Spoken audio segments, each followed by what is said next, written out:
Hello everyone, so this is our third week and I'm going to tell you now what are we going to do, our tasks, and I hope that everything's fine at home and that all of you are feeling okay. So let's begin.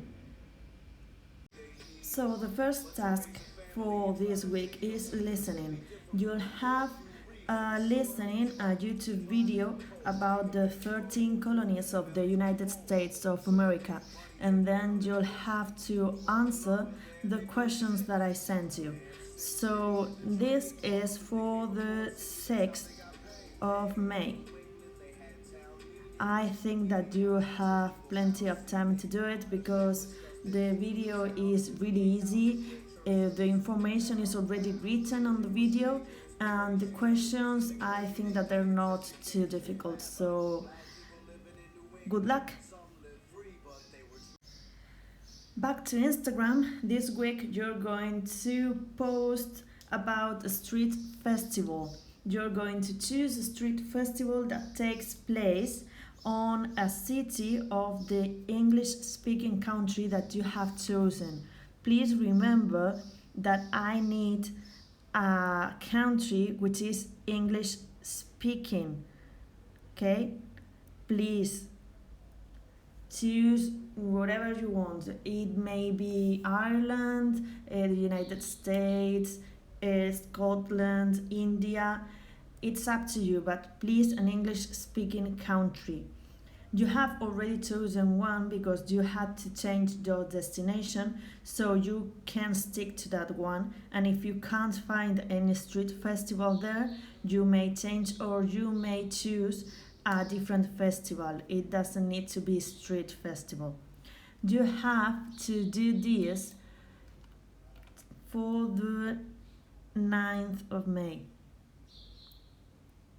Please, as this is a post that you're going to do in your groups, provide as much information as you can.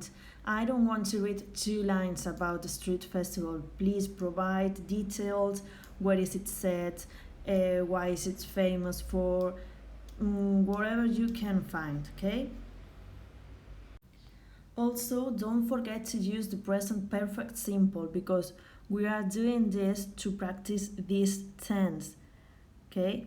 So you'll have to write present perfect simple sentences.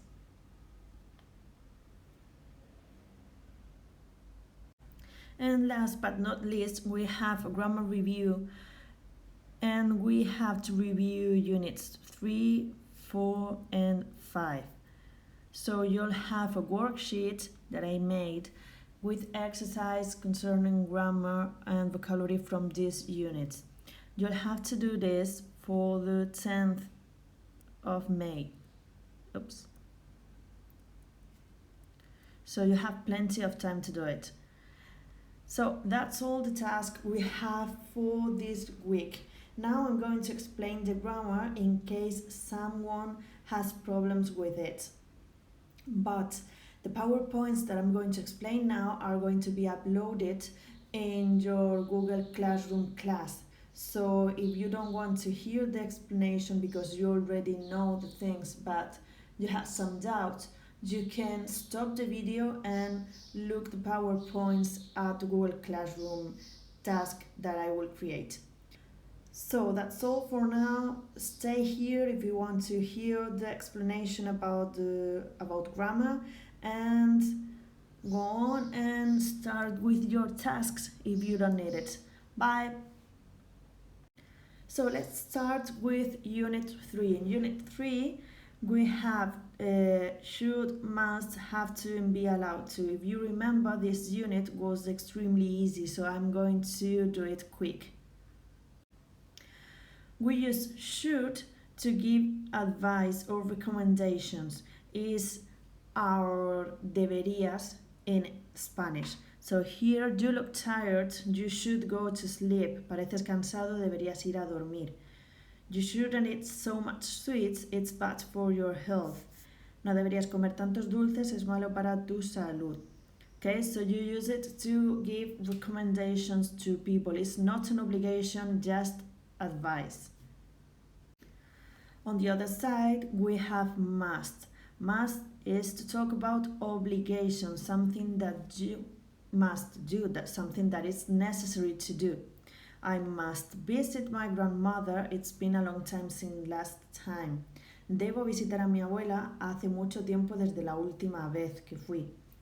So here you can see that it's not just an obligation related to the rules, but also an obligation that you have imposed yourselves, something that you have to do. Here you have another example. You must watch Little Women. It's a great film. So imagine that I have seen this film, I'm recommending it to you, and in order to make the recommendation stronger, I use must instead of should. Now, mustn't is the negative form of must, and if we use must to talk about obligation, we use mustn't to talk about prohibition.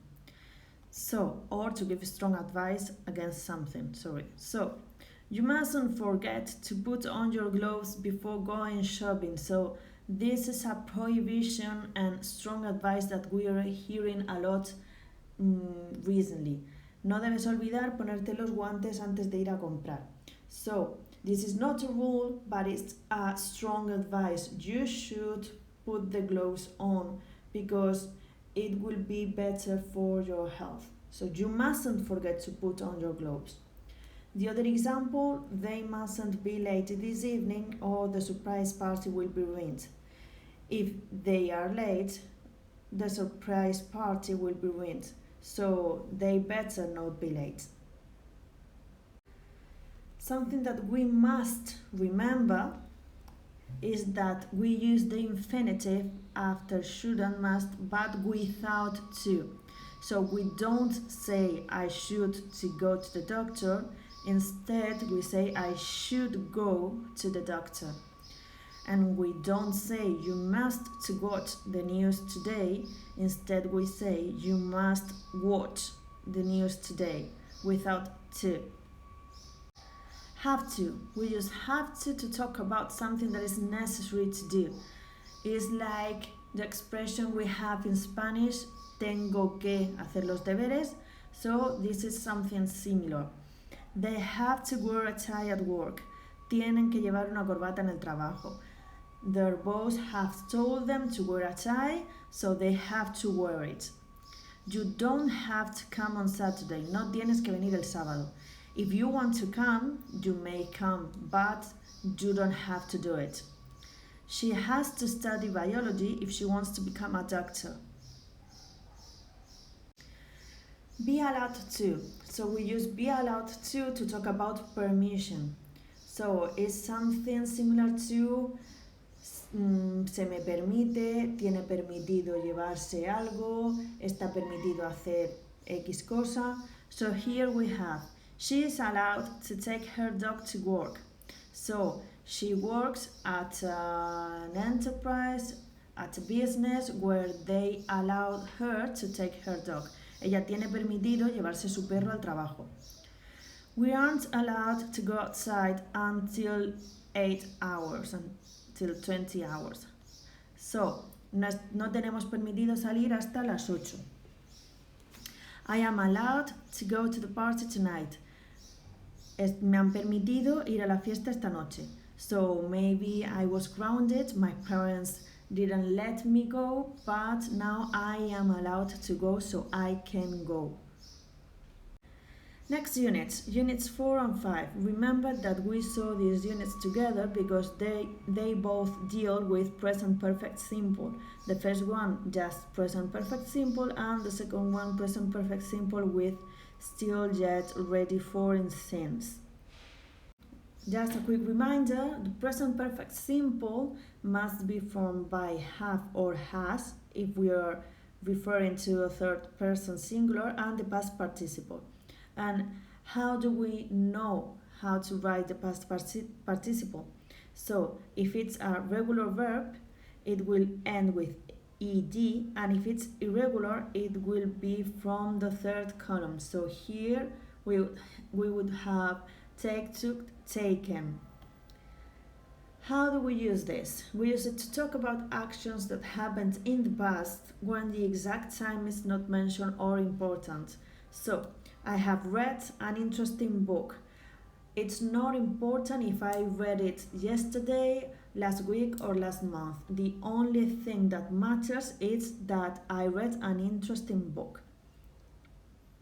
Another rule is that we use it to talk about actions that have an influence in the present or which have finished recently. I have provided 2 examples to clarify this. So the first one, my dad has lost his keys. We don't know when he lost them, and he still hasn't found them. So it has an influence in the present because he still hasn't found them. And be careful, I have mopped the floor. So why do I use the present perfect simple? Because the floor is still wet, so it has an influence in the present, and it also is something that I have finished recently. So be careful or you will slip because the floor is wet. I have mopped the floor. So for those of you who don't know the meaning of mopped, it means fregar.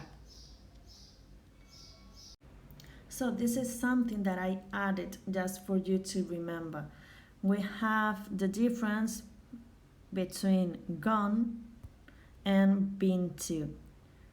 If you remember, we said that if I used gone, it means that the person has not come back, and if I use been, it means that the person has already come back. So in this example, Paula has gone to London. It means that she's in London, she's still in London. But if I say Paula has been to London, it means that she is already here. She has returned from London. Sorry about the typo. Now, there are some words that we may add to the present perfect simple. The first ones are for and since. I think these were the easiest ones, so I'm just going to review them quickly. For was used for periods of time. I have lived here for 20 years. Joe hasn't been to the beach for months. He vivido aquí durante 20 años. Joe no ha estado en la playa en meses. So we use for when we talk about a duration, a period of time. If I say for a century, for 5 minutes, for 2 seconds, it doesn't matter. It's just a period of time. But if we want to talk about a specific time, a specific date, specific month, specific moment of your life, we will use since. I have lived here since 2000, so here I said he vivido aquí durante 20 años, and here he vivido aquí desde el 2000. Joe hasn't been to the beach since last August. So here I said Joe no ha estado en la playa en meses, y aquí Joe no ha estado en la playa desde el pasado agosto. So remember that with since we may also use a moment of our lives.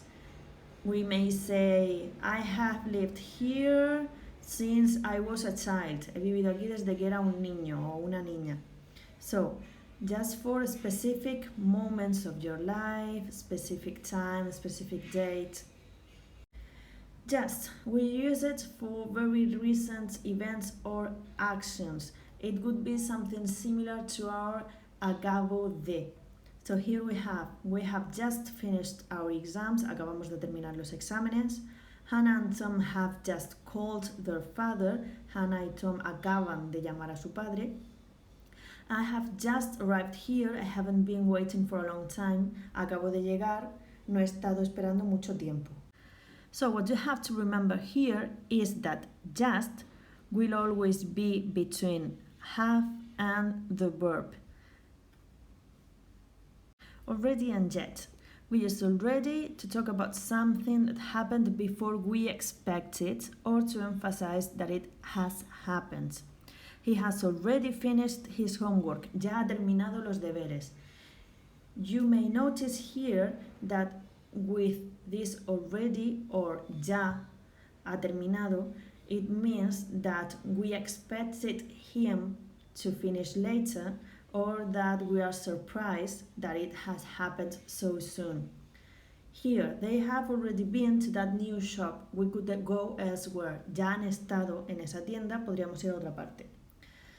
How do we use yet? We use yet for negative sentences and for questions. Negative sentence, something we expected has not happened. He hasn't finished his homework yet.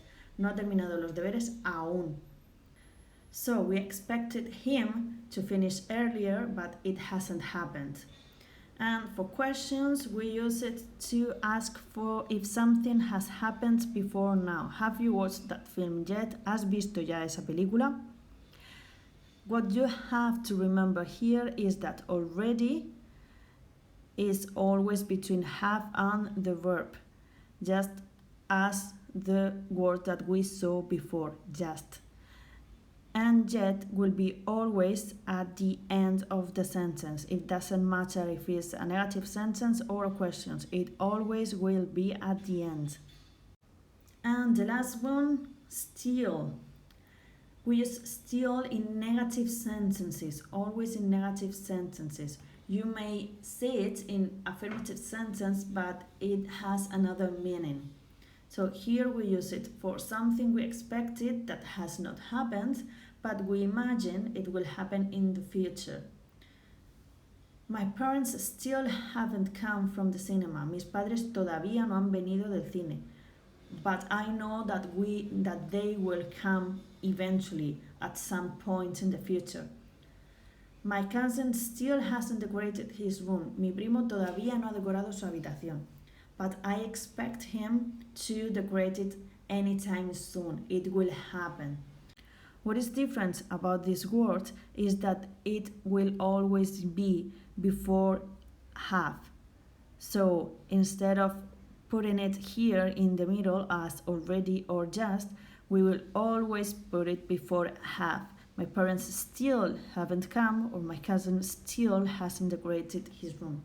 So this is all for now. As I told you, the PowerPoints, the presentations will be uploaded to your Google Classroom. So if you need to check them again or if you need to review, you can do it. And if you still have doubts, you may leave me some comments on Google Classroom or write an email. Bye!